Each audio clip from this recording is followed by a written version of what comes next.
Hello students, welcome to Hiba Maths 12th Standard Maths Chapter 7 Applications of Differential Calculus Lesson Example 7.1 பார்க்கலாம். For the function f of x is equal to x square, x is an element of 0 to 2. Compute the average rate of changes in the sub-intervals. Intervals அவங்களே கொடுத்துட்டாங்க. 0 to 2 குள்ள தான் x இருக்கு. அதுக்குள்ளேயும் intervals கொடுத்துருக்காங்க. 0 லேருந்து 0.5, 0.5 லேருந்து 1, 1 லேருந்து 1.5, 1.5 லேருந்து 2. And the instantaneous rate of changes at that point where x is equal to 0.5, 1, 1.52. அப்போ ரெண்டு விஷயம் கேட்குறாங்க. ஒன்று average rate of changes என்ன? Average இது ரெண்டுத்துக்கும் நடக்கிற சேஞ்ச் எப்படி கண்டுபிடிப்போம்? f of b minus f of a by b minus a. இதோட வேல்யூ வந்து b plus a பண்ணா போதும். சரிங்களா? அண்ட் அடுத்து இன்ஸ்டன்டேனியஸ் ரேட் எப்படி கண்டுபிடிப்போம்னா f dash of x. ஒரு வாட்டி இதை டிஃபரன்ஷியேட் பண்ணிட்டு அதில் எக்ஸோட வேல்யூ சப்ஸ்டியூட் பண்ணுவோம். இதுதான் கொஸ்டின் நல்லா அண்டர்ஸ்டாண்ட் பண்ணிக்கோங்க. இப்போ சொல்யூஷன் எழுதலாம். ஸோ சொல்யூஷனில் ஃபஸ்ட்டு என்னென்னு எழுதிடலாம். ஆவரேஜ் ரேட் என்ன அப்படின்னா ஆவரேஜ் ரேட் எப்படி கண்டுபிடிப்பாங்க? f of b minus f of a b minus a which is equal to b plus a. So b ஓட வேல்யூ என்னது? செகண்ட் வருது. இப்போ 0,0.5 னா 0.5 தான் b, a ஓட வேல்யூ 0. அடுத்தது இன்னொன்று கேட்குறாங்க. இன்ஸ்டன்டேனியஸ் ரேட்ன்றது f dash of x கண்டுபிடிக்கணும். இப்போ இங்கே f of x வந்து x square, f of x x square. அப்போ x ஸ்கொயரை டிஃபரன்ஷியேட் பண்ணால் 2 times of xன்னு வரும். கண்டுபிடிக்க போகிறோம். 2 times of x. f of x function வந்து முன்னாடி எழுதிக்கலாம். அப்புறம் f dash of x வந்து 2x. x ஸ்கொயரை டிஃபரன்ஷியேட் பண்ணால் 2x அதை எழுதிக்கலாம். இப்போ இது எல்லாமே ஒரு டேப்லோ காலத்திலே கொடுத்துடுவாங்க. புக்கில் டேப்லோ காலத்தில் தான் கொடுத்துருக்காங்க. நம்மளும் அப்படியே செஞ்சிடலாம். சரிங்களா? Average rate. ஆவரேஜ் ரேட் கண்டுபிடிக்கிறது f of b minus f of a divided by b minus a is equal to b plus a பண்ணால் போதும். அதே மாதிரி இன்ஸ்டன்டேனியஸ், நீங்கள் ஃபுல்லாக எழுதிடுங்க, இடம் இல்லை எனக்கு அந்த side. Instantaneous rate f dash of x is equal to 2 times of x. சரியா? இப்போ ஃபஸ்ட்டு ஏவோட வேல்யூ நமக்கு கொடுத்துருக்க லிமிட் 0, 0.5 ஒன்று எடுத்து எழுதிக்கலாம். 0, 0.5 எக்ஸோட வேல்யூ லாஸ்ட்டாக 0.5 இருக்குது. அடுத்தது 0.5லேருந்து 1 எக்ஸோட வேல்யூ 1. அடுத்தது 1லேருந்து 1.5 எக்ஸோட வேல்யூ 1.5. அடுத்து 1.5லேருந்து 2 எக்ஸோட வேல்யூ 2. எக்ஸோட வேல்யூ இங்கே உங்களுக்கு கொடுத்துருவாங்க. அது டைரெக்டாக நம்ம எடுத்து எழுத போகிறோம் தான்.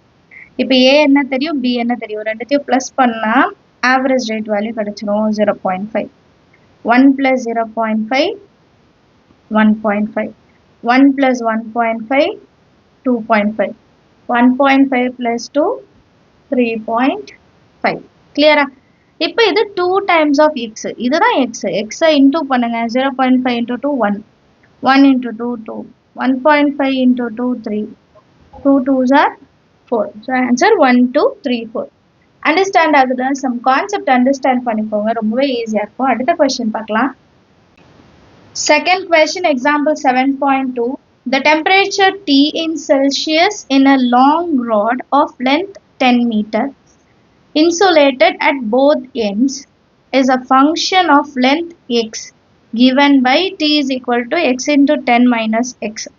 இப்போ நமக்கு வந்து ஒரு ராட் இருக்குது. சரிங்களா? இந்த ராட் வந்து 10 மீட்டர்னு கொடுத்துட்றாங்க. அண்ட் ரெண்டு சைடும் இன்சுலேட் பண்ணிடுறாங்க.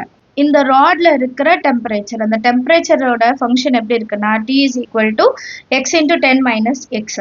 Prove that the rate of change of temperature at midpoint of the rod is 0. Rate of change of temperature at midpoint. இப்போ 10 மீட்டர்னா midpoint வந்து 5 மீட்டரில் இருக்கும். சரியா? அதில் இருக்கிற அந்த 5 மீட்டரில் இருக்கிற ரேட் ஆஃப் சேஞ்ச் ஆஃப் டெம்பரேச்சரை வந்து 0 அப்படின்ட்டு நான் ப்ரூவ் பண்ணுமா. சரியா? ஸோ கொடுத்துருக்க ஃபங்க்ஷன் முதல்ல எழுதிடலாம். t is equal to x into 10 minus xன்னு கொடுத்துருக்காங்க. கரெக்டா? இப்போ இந்த எக்ஸை இன்சைட் மல்டிபிள் பண்ணும். t is equal to 10 into x minus x square. Inside multiple பண்ண பிறகு தான் நம்ம rate of change of temperature கண்டுபிடிக்க முடியும். ஸோ ரேட் ஆஃப், அதை எழுதிக்கலாம், rate of change of temperature. Rate of change of டெம்பரேச்சர்னா என்ன? டெம்பரேச்சரை நம்ம எக்ஸால் டிஃப்ரென்ஷியேட் பண்ண போகிறோம். dt by dx. இதை டிஃப்ரென்ஷியேட் பண்ணுங்க 10x டிஃப்ரென்ஷியேட் பண்ண 10 மைனஸ் எக்ஸ் ஸ்கொயரை டிஃப்ரென்ஷியேட் பண்ண 2 times of X.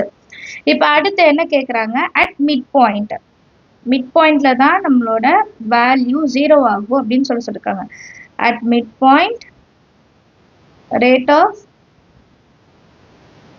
change of temperature is 0.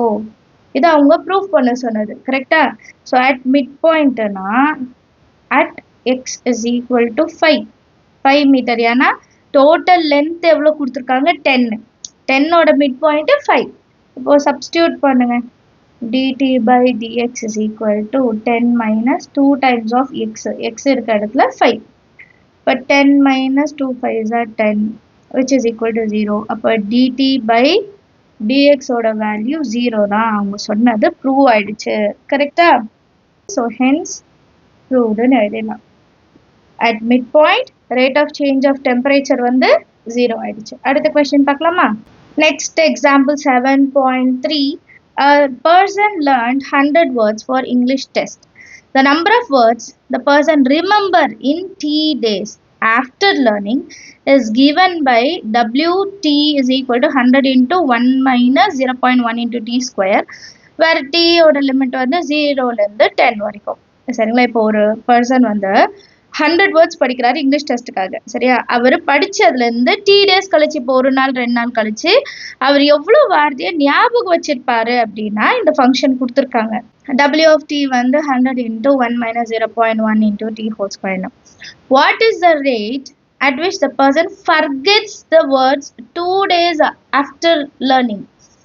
2 days after learning. So அவங்க கொடுத்துருக்கிறது ரிமெம்பர் வருது, ஆனால் அவங்க கேட்குறது எவ்வளோ மறந்துடுவாங்கன்ட்டு. அண்ட் எத்தனை நாளும் கொடுத்துட்டாங்க 2 நாள் கழிச்சு. சரிங்களா. இதை கண்டுபிடிக்கலாம். சொல்யூஷனில் கிவன் ஃபஸ்ட்டு ஃபங்க்ஷன் என்ன ரிமெம்பர் ஆகிறதுக்கு W of t is equal to 100 into 1 minus 0.1 into t whole square. இப்போ இந்த கண்டிஷனில் நமக்கு கேட்குறது ஃபர்கெட்ஸ். ஸோ நான் இதை ஒரு வாட்டி டிஃப்ரென்ஷியேட் பண்ணுறேன். Differentiating W of t in terms of time. இப்போ இதை ஒரு வாட்டி டிஃப்ரென்ஷியேட் பண்ணால் இதுதான் எக்ஸு. அப்போ எப்படி எழுதணும் 100 into x power 2. எக்ஸ் ஸ்கொயர்னு எப்படி எழுதும் 2 times of x power 1 வரும். So 2 times of 1 minus 0.1 into t. இப்போ எக்ஸை இன்னொரு வாட்டி நான் டிஃப்ரென்ஷியேட் பண்ணேன், ஏன்னா உள்ளக்க ஃபங்க்ஷன் t இருக்கு. அப்போ இதை இன்னொரு வாட்டி டிஃப்ரென்ஷியேட் பண்ணால் 1 0 ஆகிடும். மைனஸ் 0.1 into t இருக்கு, அதோட கோஎஃபிஷியன்ட் என்ன மைனஸ் 0.1, அதை எடுத்துக்கணும். சரிங்களா. இதை முதல்ல எக்ஸ்ன்னு கன்சிடர் பண்ணுறோம். So 2 times of x. Again எக்ஸை ஒரு வாட்டி டிஃப்ரென்ஷியேட் பண்ணும்போது மைனஸ் 0.1. இப்போ மைனஸ் 0.1 into 100 பண்ணுங்க, மைனஸ் 10ன்னு கிடைக்கும். கரெக்டா. ஏன்னா 0.1 நீங்கள் 1/10ன்னு எழுதிக்கலாம். அப்போ 0 0 கேன்சல் ஆகிட்டு 10 வரும்.